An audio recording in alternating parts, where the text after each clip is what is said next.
vote pour la science avec Isabelle Burgon. Bonjour à vous, j'espère que vous allez bien. Le 2 février est la journée mondiale des zones humides, ce qui nous rappelle l'importance écologique des tourbières, des marais et autres marécages. Il y a 10 ans environ, le gouvernement québécois s'était engagé à protéger les milieux humides avec l'adoption en 2017 de la loi concernant la conservation des milieux humides et hydriques. Mais les compensations versées par les industries ne suffisent pas à ralentir la protection de ces écosystèmes si importants pour la biodiversité, la protection de l'eau et le climat. Une protection qui recule encore avec l'accélération des délais pour examiner les impacts environnementaux des projets de développement industriel et énergétique à moins de 3 ans. De 2021 et à 2030, la décennie des Nations Unies pour la restauration des écosystèmes invite tous les pays du monde à s'unir pour protéger et restaurer les écosystèmes, dont les milieux humides. Alors, comment freiner la disparition des tourbières et autres marécages ? On en parle tout de suite, ne bougez pas.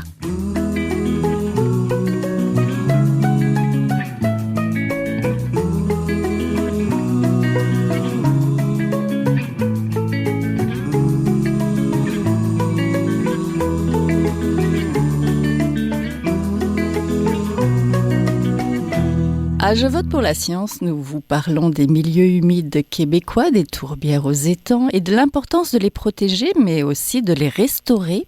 J'en parle aujourd'hui avec mes invités. J'en parle avec Audrey-Anne Loisel, stagiaire postdoctorale auprès de la direction des milieux humides du ministère de l'Environnement et de la lutte contre les changements climatiques, de la faune et des parcs. Bonjour. Bonjour. J'en parle aussi avec Alice-Anne Simard, directrice générale de Nature Québec et qui est biologiste. Bonjour. Bonjour. Donc, les tourbières s'avèrent des milieux aussi importants que des forêts tropicales dans la lutte au changement climatique et à la perte de biodiversité.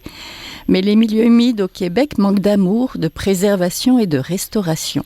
Même le petit blongiot, une espèce d'oiseau désignée comme vulnérable, ou la rainette faugrillon de l'Ouest, dont le statut est menacé, ne parviennent pas à freiner les pelleteuses et les grues de développement. Madame Loisel, je vais commencer avec vous. Pouvez-vous nous rappeler c'est quoi concrètement un milieu humide et pourquoi c'est important de les protéger?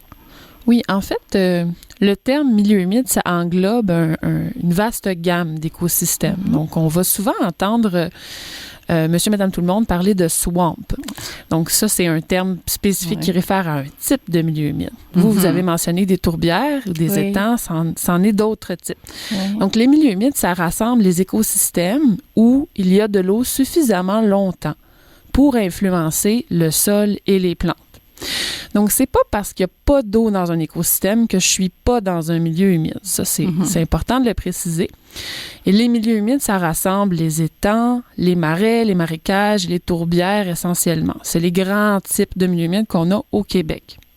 C'est des écosystèmes aussi, il faut comprendre, qui sont très dynamiques. C'est-à-dire qu'un marais peut devenir un marécage, un étang peut devenir une tourbière.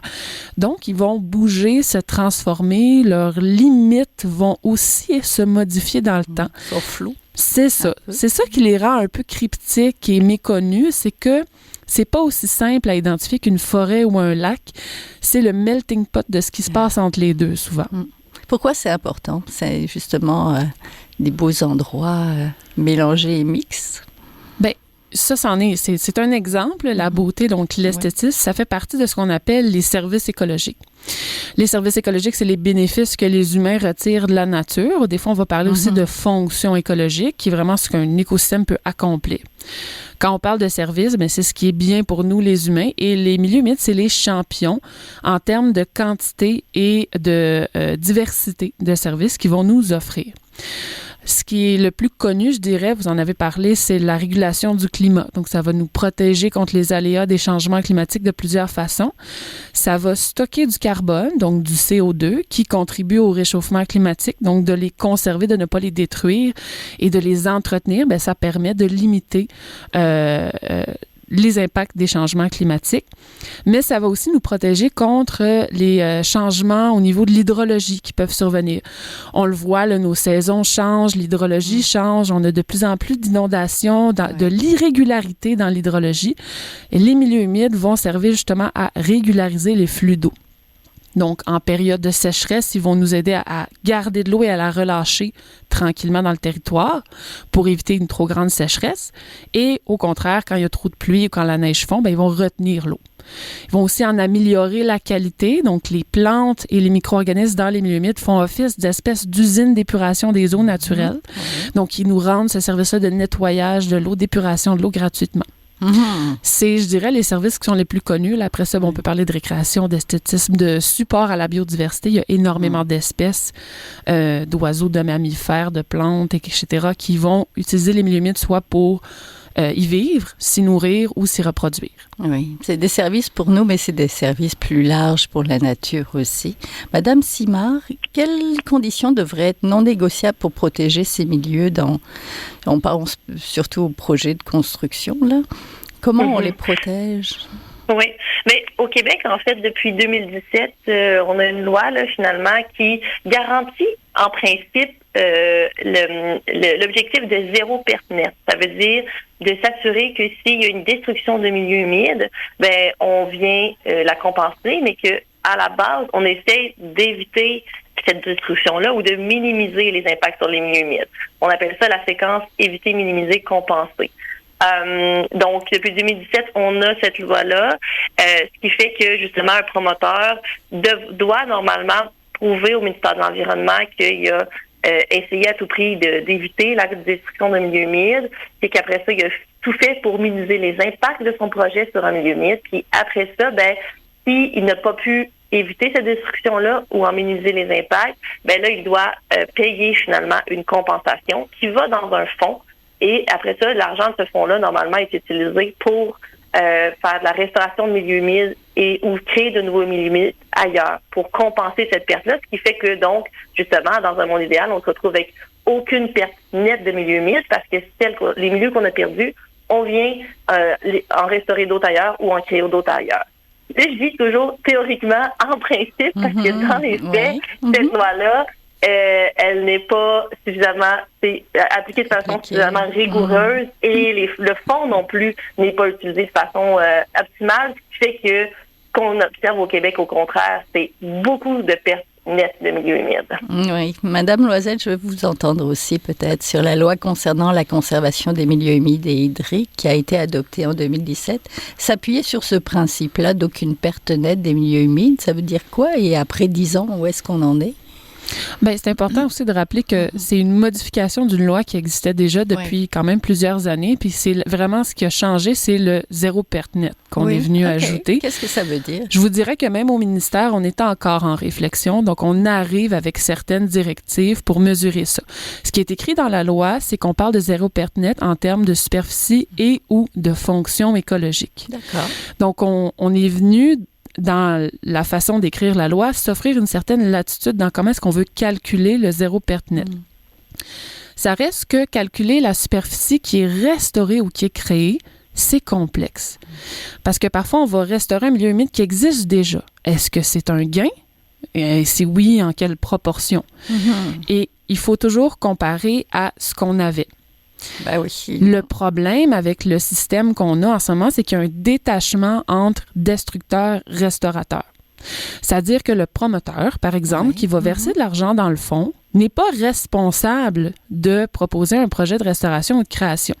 Il faut qu'un autre groupe, organisme ou firme privée ou quelque chose vienne proposer un projet au ministère pour restaurer ou créer un milieu humide équivalent à la banque de ce qui a été perdu. Par contre, dans l'approche qu'on a pour quantifier ce qu'on a perdu, on ne quantifie pas suffisamment bien les pertes en fonction. Fait que c'est difficile après ça de dire, est-ce que j'ai vraiment zéro perte nette de fonction écologique? Pouvez-vous nous donner un exemple justement de ces fonctions?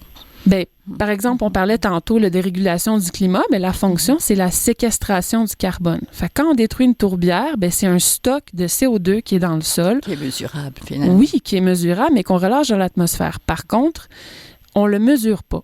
C'est très rare. Moi, j'ai rarement vu ça, un projet qui mène à une destruction, qui mesure ce que l'écosystème accomplissait avant qu'on le détruise. Puis c'est pas mandataire. On n'est pas exigé de le faire en ce moment. Donc, après ça, savoir quelle quantité on a perdu pour savoir quelle quantité il faut restaurer, c'est flou. Oui, et donc quand on dit la loi a presque 10 ans, là, 2017, là on est en 2026, est-ce qu'on peut mesurer justement ces pertes? Est-ce qu'on peut parler de pertes? Donc peut-être Oui. Madame Simard? Oui, mais en effet, non seulement on ne mesure pas présentement les pertes de fonction, mais à la base, on est capable de mesurer quand même les pertes en superficie, là, en nombre d'hectares de milieu humide qui est perdu. Et ça, on n'arrive pas à venir les compenser, ces pertes-là déjà. Fait que on est encore bien loin de venir même compenser les pertes de fonction quand les pertes de superficie sont même pas compensées. Dans les faits, depuis 2017, là, il y a un peu moins de 3% seulement des milieux humides qui ont été détruits, il y a eu une vraiment compensation de ces pertes-là. Seulement 3%. Donc, il y a des projets qui ont vu le jour quand même depuis 2017, mais ce sont surtout des études préalables à la restauration de milieux humides, par exemple. Mais dans la restauration en tant que telle et la création de milieux humides, dans les faits, il y en a seulement 7 qui ont été réalisés là, depuis 2017. Mais c'est même pas en plus une question de fonds, parce que il y a des millions de dollars qui dorment dans le fonds finalement de compensation des milieux humides, là. Et c'est que en fait l'année dernière là, les chiffres les plus récents là, c'est que le fonds cumulait 229 millions de dollars prêts à être utilisés pour la compensation, mais c'est que il y a plein d'enjeux finalement avec l'utilisation de ces fonds-là, plein de critères finalement qui sont pas assez flexibles et qui fait que au final cet argent-là dort dans les coffres. Oui, le gouvernement a annoncé autre chose. Il parle de réduire drastiquement les délais d'autorisation des projets. Qu'est-ce que ça veut dire sur le terrain, Madame Loisel, quand on réduit le temps d'examen environnemental, par exemple, par rapport à tout ça, là? Bien, Pour, ici, pour ces milieux humides, on reste dans les milieux humides, évidemment. Oui, c'est ça. Bien, dans le fond, c'est que chaque fois qu'on veut faire un projet qui vient porter atteinte à un milieu humide, soit en le perturbant ou en le détruisant, il faut demander un certificat d'autorisation au ministère. Ben oui. Et ça, c'est des délais qui sont souvent très longs. On parle de mois, voire même d'années quand c'est quelque chose qui est très gros là, comme projet. Puis, de la simplification ici qu'on veut faire, c'est permettre aux gens d'avoir leur permis plus rapidement. Peut-être qu'Alissa aura plus de détails au niveau politique là, sur ce que ça peut impliquer, mais au niveau environnemental, ça veut dire aussi tourner les coins ronds. Donc, il y a certains éléments qui seraient peut-être moins bien analysés parce que c'est le temps d'analyse aussi qu'on veut accélérer. Ça reste que étudier ce qui se passe dans un écosystème, lire un rapport quand on ne peut même pas aller nous-mêmes sur le terrain, c'est la réalité des gens au ministère, ben là, il faut comprendre ce qui se passe dans cet écosystème-là à travers des pages de texte, puis des petites photos, puis des notes. Fait que ça reste un travail qui est compliqué à réaliser, qui prend du temps. Et là, de vouloir accélérer ça, ben, c'est de réduire le temps là, pour processer cette donnée-là et pour vraiment faire une analyse concrète et holistique des projets, des demandes. Rappelez-nous un petit peu quels ont été les impacts environnementaux du projet Norvolt. C'est de la destruction justement de milieux humides là, dans la région de la Montérégie là, finalement. Là. Donc je n'ai plus les chiffres exacts là, de combien de milieux humides ont été détruits, mais c'est quand même plusieurs hectares là, surtout dans une région qui en a plus beaucoup des milieux humides finalement, puis on devrait tout faire pour les protéger. Là. Oui. Exact. Oui, au sud, on n'en a pas beaucoup finalement, donc c'est important. Vous avez travaillé, Madame Loisel, à votre maîtrise sur justement différents milieux humides. Qu'est-ce qui fait que c'est unique de justement prendre le temps de comment mieux les protéger et qu'est-ce que vous avez appris par rapport à ce milieu-là, par rapport à la nécessaire protection et restauration? Bien, comme vous dites, chaque milieu est unique. Donc, à chaque fois parlez-moi de votre milieu d'études, peut-être. Bien, moi, à la maîtrise, j'ai étudié surtout les milieux humides sur l'île de Laval. D'abord, c'est proche. Oui, mais faut noter quand même que c'est surprenant la quantité de milieux humides qu'il y a sur l'île de Laval, comparativement à l'île de Montréal, où ça se compte presque sur les doigts d'une main. Mais il y en a beaucoup de petites superficies. Okay. Donc, ce qui se passe beaucoup avec l'urbanisation et l'étalement de l'agriculture. Oui, voilà. C'est la fragmentation des milieux existants. Et ce que ça engendre, bien, c'est plus de pression dans le pourtour du milieu humide. Donc, ça nuit à l'intégrité des fonctions qui sont accomplies par un milieu d'être fragmenté comme ça. Donc, un grand milieu non fragmenté, c'est toujours préférable à plein de petits milieux morcelés. Puis, ces milieux-là, ils sont présents à proximité de nos milieux de vie. Ils nous offrent des services de proximité dans une certaine mesure. Certains services sont globaux, c'est-à-dire que la séquestration du carbone, mais ça profite à la population globale. Mais la protection des inondations, c'est local. Oui. Il faut des milieux humides à proximité, il faut des milieux humides à proximité dans le même bassin versant en amont de là où on réside pour qu'on puisse bénéficier de ce service-là. Et comme disait Alissane, dans la région où l'entreprise Nordvolt voulait s'installer, il n'y en a presque plus. Donc, la pression sur ceux qui restent est immense et leur importance est d'autant plus augmentée. Et pour donner quelques chiffres, là, mondialement, là, les études les plus fiables qu'on a nous disent qu'on a perdu à peu près 21 % de la superficie mondiale des milieux humides. C'est sûr on se dit « Oh mon Dieu, ça pourrait être pire », mais quand on regarde par région, ça se complexifie. Dans les basses terres du Saint-Laurent, on est plus autour de 40-45 %. Et dans la grande région de Montréal, c'est 90-98 % de pertes. De pertes. Donc, c'est sûr que dans les grands centres urbains, cet impact-là va se faire sentir. Puis, on a des études qui nous montrent aussi de quoi est-ce qu'on aurait besoin en superficie pour faire face aux aléas des changements climatiques. Puis, je pense à une étude en particulier qui a regardé ça dans le bassin versant de la rivière Saint-Charles, dans la région de Québec, et sont arrivés à la conclusion que dans certaines zones, on a besoin de 200 % de gains en superficie de milieu humide. C'est énorme. Oui. Donc, non seulement il faut arrêter d'en détruire, mais il faut en recréer qu'on a enlevé si on veut faire face aux aléas des changements climatiques. Madame Simard, quel est le principal risque pour les milieux humides? La réduction des délais des autorisations gouvernementales environnementales à moins de 3 mois. Est-ce que vous avez des exemples justement où la rapidité a mené à des pertes irréversibles? Oui, justement, comme on en a parlé, il y a vraiment le dossier de Nordvolt qui est un exemple récent, mais c'est ce qu'on... Oui, en effet, le gouvernement là veut adopter une loi pour accélérer finalement l'évaluation de certains projets qu'il va juger prioritaires, par exemple. Mais pour nous, on craint de voir se reproduire justement un peu la saga Nordvolt, où est-ce qu'on aura des projets qui vont être accélérés, qu'il y aura des milieux naturels, des milieux humides qui vont être détruits, puis qu'au final, on se retrouve avec des éléphants blancs. Oui, dans la région de Québec, peut-être?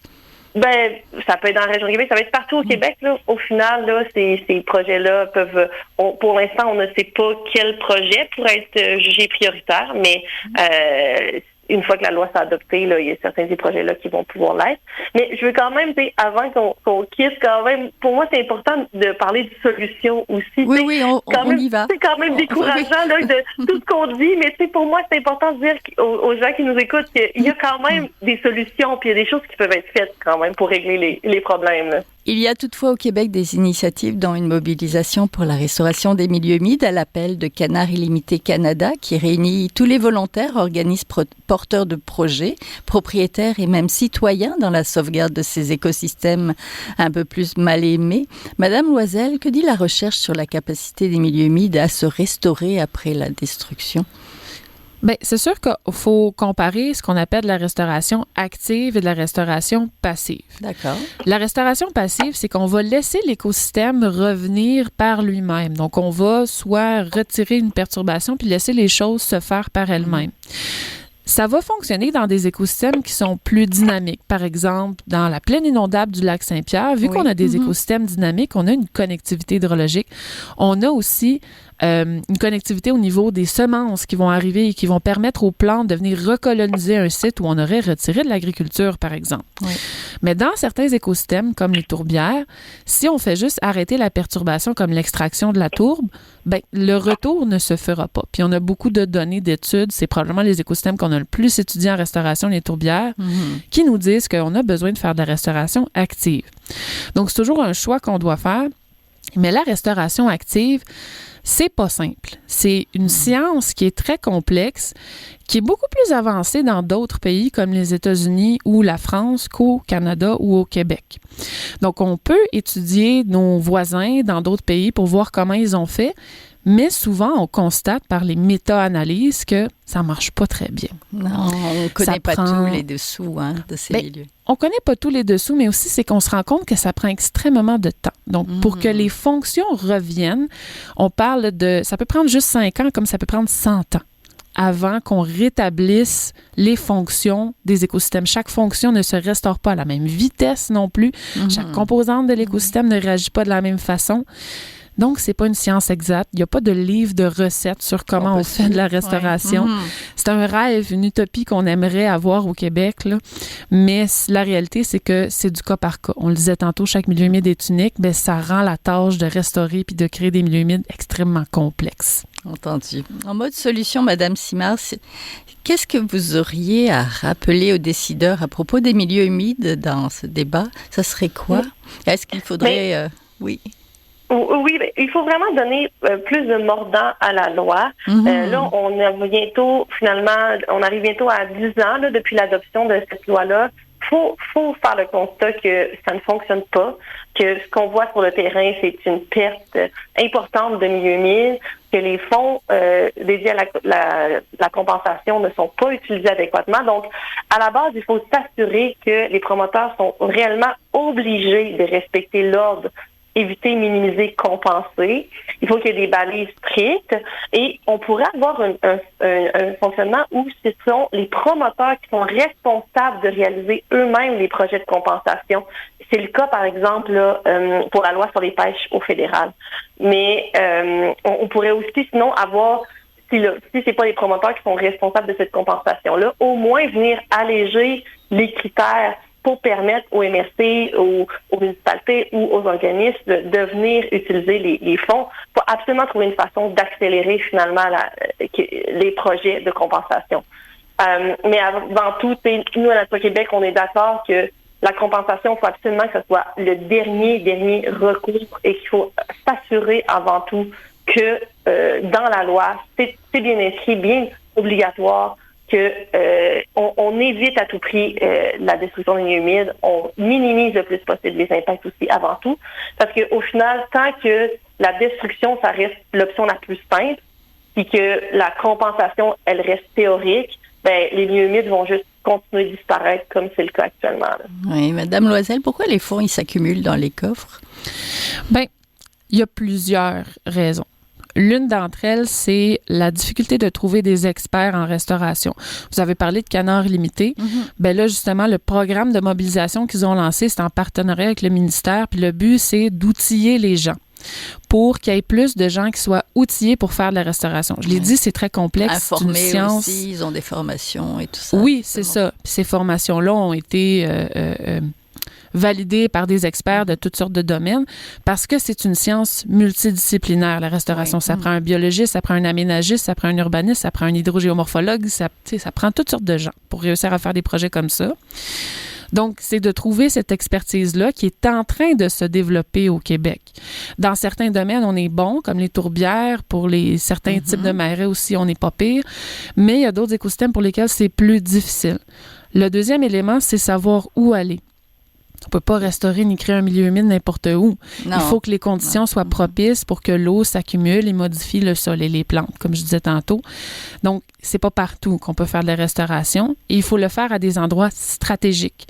Donc, il faut évaluer à l'échelle du territoire où sont les besoins prioritaires pour que les fonds soient utilisés au bon endroit. Un autre élément qui fait que les fonds ne sortent pas, c'est le faible effectif de gens qui sont attachés à l'évaluation de dossiers au ministère. C'est malheureux, mais on est dans une ère politique de coupure et donc il y a de moins en moins de gens au ministère qui sont associés à l'évaluation de ces dossiers-là qui, selon la majorité des gens, je crois, devraient être une priorité. Donc, c'est aussi un limitant majeur, le manque de gens qui vont venir analyser ces dossiers-là. On ne peut pas les créer, ces projets-là, s'ils ne sont pas approuvés. Puis je dirais le dernier élément, c'est aussi la réglementation. C'est un chantier, c'est un patchwork, je dirais. Parce qu'on vient jamais défaire les règlements existants, on les modifie, on fait des addendums, etc. Et il y a des règlements différents. Les choses, ouais. C'est ça. On ajoute des couches de complexité. Fait que là, réussir en tant que praticien de la restauration à naviguer dans quelle étude préliminaire je dois faire, quel règlement je dois m'assurer que je respecte, etc., c'est compliqué. Puis c'est un élément qui est très limitant. Puis je voudrais ajouter aussi, tu sais, je pense que ce détachement-là qu'on a, ce système en lieu de, donc le destructeur n'est pas responsable de la restauration, comme disait Alison, c'est un système qui ne fonctionne pas. Oui, parce qu'on n'a pas de délai minimum ou qu'il faut respecter pour faire la restauration. Il y a 2 autres approches qui existent. La première, c'est des banques de compensation. Donc, il faut faire de la restauration puis de la création avant même de faire des projets pour avoir une banque de superficie après ça qu'on peut venir perturber. On est un peu trop tard là, pour qu'on se dirige vers là parce qu'on est déjà en déficit d'hectares. Et l'autre système, c'est de rattacher, comme disait Alison, le promoteur à la restauration.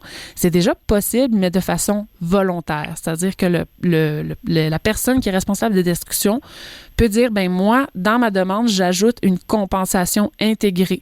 Je vais compenser pour mes pertes directement dans mon projet. C'est possible, mais vu que c'est pas obligatoire, et considérant la complexité que ça représente de le faire, ben, c'est pas très souvent utilisé. Oui, Madame Simard, le mot de la fin rapidement, en mode solution.